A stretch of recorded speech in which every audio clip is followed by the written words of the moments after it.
Back before everybody had electricity, when we were still using wood and coal to both heat our houses and cook on, every house had an ash box out behind it. Ash box basically is what it sounds like.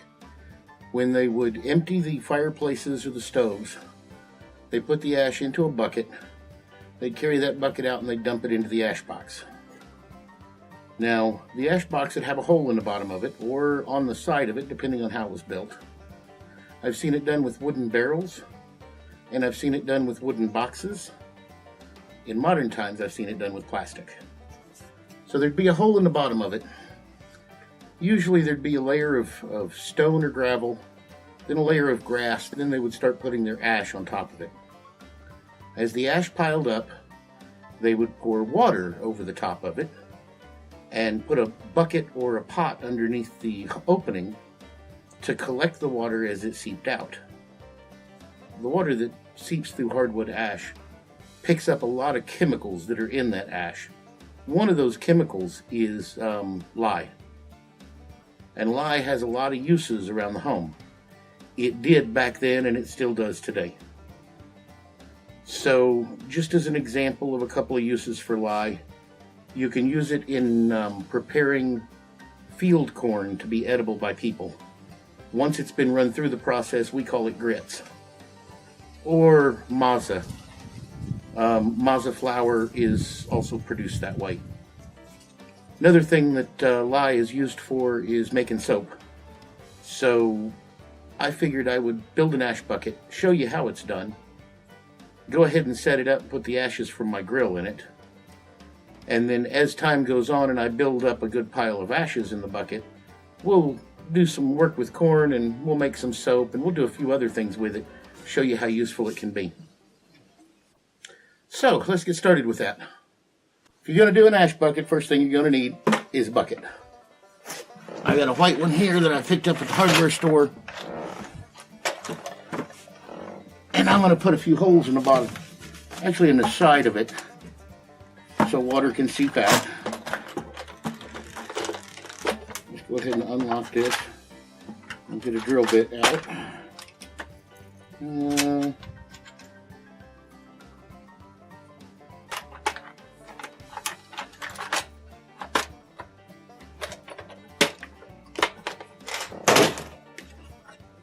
I just grabbed a drill bit that looked about the right size.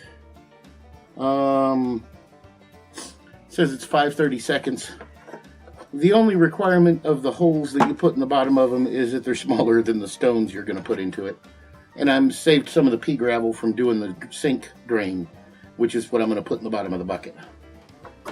So we're going to line up on the bottom here, and we're just going to drill 4 or 5 holes.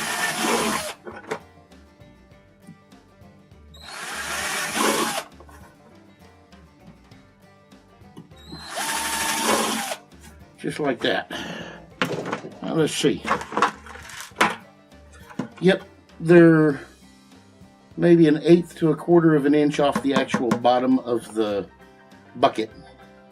So when I put the bucket in a stand, which I'll build later, I'll put it at a slight angle so the water drains towards those holes.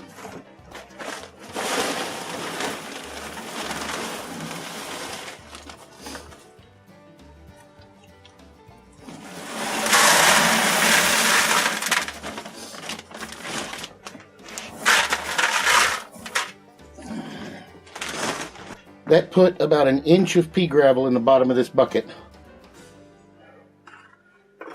Next, I need some leaf litter. Grassworks, leaves work, just pretty much dead stuff.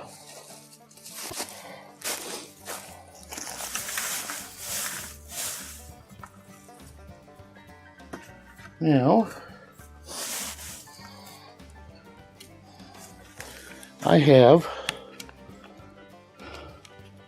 about 1/2 inch in the bucket of leaves and grass and stuff like that.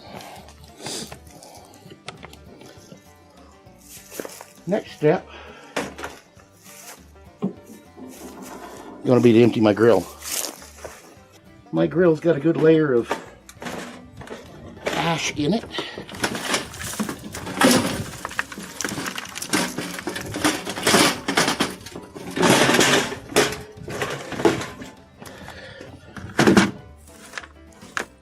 Alright. That is set up. We'll tip the camera down here so you can see. We got ash on top of grass and leaf litter, which is on top of rock. It's not ready to be used yet. I need 4 or 5 inches of ash minimum before I put any water in it. But as it stands, it gives me a place to store the ashes. Now I'm going to put the lid on it. You want to keep a lid on it to keep bugs and everything else out of it. And then I'm going to get the broom and clean up the mess, because you know what? To all the guys out there, the women appreciate it when you clean up your own mess. So be sure to do it. Thank you.